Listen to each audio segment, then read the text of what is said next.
វីមកខ្ញុំព្រោះបរិយចាំមើលរូបគុណវីអ្នកបង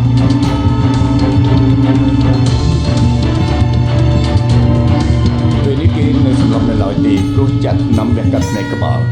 បន្តិចទៀតគឺដឹងខ្លួនហើយឃើញទេអ៊ំស្រីមិនអីទេខ្ញុំធ្លាប់មើលតាមទូរទស្សន៍ថាបើមានឈាមហូរច្រើនគឺត្រូវបំឈាមបញ្ចូលវិញចានេះអត់ចាំបាច់ទេឈាមខ្ញុំនិងម៉ាក់ក៏មិនដូចគ្នាបើមានត្រង់ណាខុសប្រក្តីថ្លើមឬក៏បេះដូងបើត្រូវបញ្ចូលឈាមកាត់យ៉ាងម៉េចឬថាបើមិនមែនម្ដាយកូនបង្កើតប្រកាសឈាមមិនដូចគ្នាទេបរិយមិននិយាយថាម៉េចព្រោះខ្ញុំនិយាយថានឹងរើទៅនៅខាងក្រៅធ្វើឲ្យម៉ាក់ខ្ញុំខកចិត្តខ្ញុំជាកូនគាត់តែបែរជាមិនបានបំពេញតួនាទីជាកូនឲ្យបានល្អសោះនៅលើលោកនេះអាចរកកូនណាកតញ្ញូស្មានរបស់នេះបានទៀតទៅក្មេងដែលរើមកតាមផ្លូវមានប្រមាណអ្នកដែលស្ម័គ្រចិត្តរើមកចិញ្ចឹមដូចជាម៉ាក់ខ្ញុំជាកូនអកតញ្ញូជាមនុស្សបើកពលគឺខ្ញុំធ្វើឲ្យម៉ាក់ខ្ញុំខ្លាចតែជាបែបនេះទេចេះក្មេងដែលរើបាននៅតាមផ្លូវ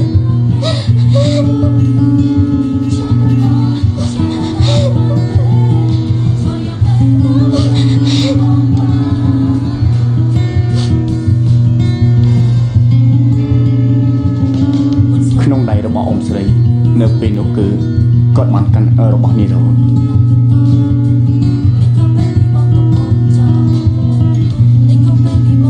តាមមើលព្រោះតែកូនស្រីដែលរៀបការនោះរួមមិនបានសុខហើយទៅប្រទេសធ្វើយ៉ាងម៉េចទៅពេលនេះខ្ញុំមិនអាចអធិស្ឋានឲ្យមានចុងបានទេទោះដឹងថានាងជាម្ដាយបង្កើតភីដានទោះដឹងថានាងជាកូនបង្កើតម៉ាក់ខ្ញុំតែខ្ញុំពិតជាស្អប់មានចុងម្នាក់នេះណាយន់មានចុងនៅឯណាមកកូនការចាប់ហើយនៅធ្វើឲ្យម៉ាក់ខ្ញុំខ្លាចជាបែបនេះហើយគេនៅរៀបការសប្បាយរីករាយទៀតទេណែចាត់ការយល់មានចុងទោះឲ្យខ្ញុំចុះណានៅនាងបូរីមិនចាំបាច់ធ្វើអ្វីទេមកបាយគ្នាទោះខ្ញុំជាអ្នកបាយចុះមកមានរបួសទោះខ្ញុំរបួសចុះលែងខ្ញុំទេខ្ញុំមិនអាចទ្រាំបានទៀតទេបើសិនជាភីដានស៊ូខ្ញុំនឹងប្រាប់នាងថាម្ដាយបង្កើតនាងស្លាប់បាត់ហើយទោះជាមានអារម្មណ៍ខុសចំពោះភីដានតែខ្ញុំមិនព្រមឲ្យកូនខ្ញុំមានម្ដាយគ្មានភាពជំនុំបែបនេះទេខ្ញុំយល់ពីនាងហើយប៉ុន្តែតាមនៅពេលនេះទៅធ្វើទៅបើយើងទៅស្អីលូឡានាំទៅឲ្យយន្តមានជុំរលេះរួចទេ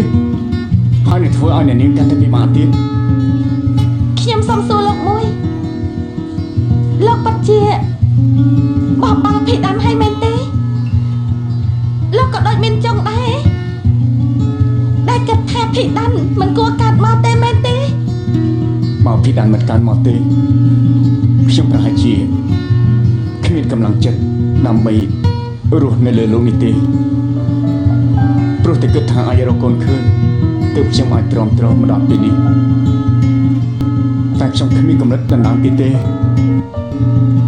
ព្រោះតែខ្ញុំគ្មានកំណើតទើបមិនអាចការពារកូនខ្លួនឯងបានមកធ្វើឲ្យក្មេងនោះរងនឹងការឈឺចាប់ខ្ញុំនឹងទទួលទោសមួយនេះមានចាំទេដែលសំទទួលទោសមួយនោះហេតុអីក៏លោកត្រូវទទួលលោកស្លុតបត់បែបនេះមិនដែលអាចតបទល់នឹងយន្តមិនចង់បានទេចាំមែនលោកចង់បានពៀនអ្នកស្លុតប្រចាំប្រទេសមែនទេព្រោះតែស្រឡាញ់មនុស្សស្រីដូចជាយន្តមានជុំដូច្នេះហើយទើបភីដានត្រូវគេបោះបង់ចង់ដាក់ទោសខ្ញុំយ៉ាងម៉េចក៏បានដែរឲ្យតែភីដានរបួសខ្ញុំមកអធិស្ឋានឲ្យគេជាដាច់ខាតខ្ញុំមិននឹកលែគេទេទេវតាពិតជាអយុត្តិធម៌មែនអ្នកគួរឲ្យអាណិតត្រូវមកកេងនៅបែបនេះឯអ្នកមានទោសបែរជាមិនកើតអ្វីទាំងអស់ពេលនេះខ្ញុំដឹងហើយធ្វើជាមនុស្សស្រោបបត់ពេកគឺមិនត្រូវទេត្រូវតែរឹងមាំទើបមានក្តីសុខពេលចង់ខឹងក៏ខឹងគួរដាក់ទោសត្រូវដាក់ទោសនេះទើបជាវិធីរស់ដ៏ត្រឹមត្រូវដំបូងខ្ញុំស្មានថាទ្រាំទើបឈ្នះការបាត់ទៅគឺល្ងងខ្លាំងណាស់អ្នកនាងបូរីស្គាល់វិធីរស់បានត្រឹមត្រូវមែនទោះជាមនុស្សដែលគួរអាណិតដួលក៏អាចក្រោកឈរបានដែរអ្នកប្រព្រឹត្តខុសគ្រាន់តែចាប់ផ្ដើមក៏ត្រូវវាយប្រហារគ្រប់យ៉ាងនៅត្រូវបញ្ចប់សូមអ្នកនាងមើលថែអ៊ំស្រីផងខ្ញុំវាសនាលោកឆាប់សិនខ្ញុំ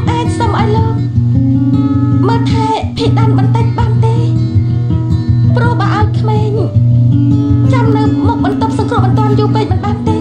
ចាំយកខ្ញុំទៅទទួលនាង បាននេះបានដែរមែនទេ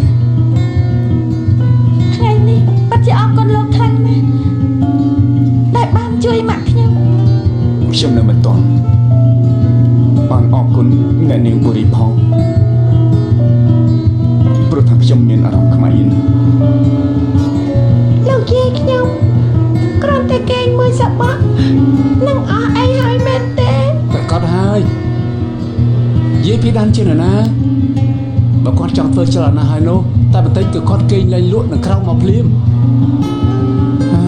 កាន់តែគិតកាន់តែខឹងស្ទើរឈួតវាយបរិយរបស់ខ្ញុំមកយូរយ៉ាងនេះជេរស្រីនាងថែមទាំងមិនអោយទៅរៀនឲ្យនាងជញ្ជូនតែបាយសម្លព្រោះមូលហេតុនោះមែនទេ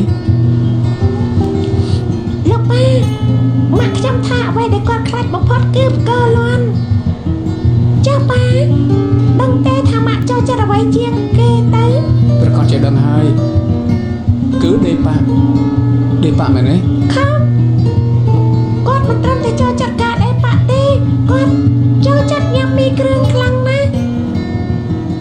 ពេលប៉ាធ្វើឲ្យគាត់ខឹងលួងអត់បាត់តែងមីគ្រឿងយកទៅសុំទោសគាត់ទៅគឺបានហើយ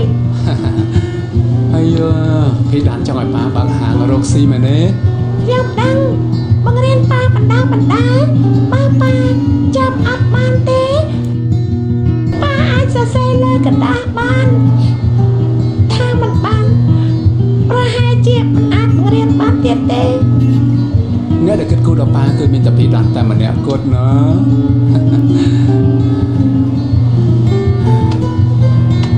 ពីដានណាថ្ងៃក្រោយយើងត្រូវតែធ្វើល្អដាក់បរិយាបានច្រើនកុំឲ្យបរិយនៅឯកោអស់មួយជីវិតដាច់ខាតកុំឲ្យនាង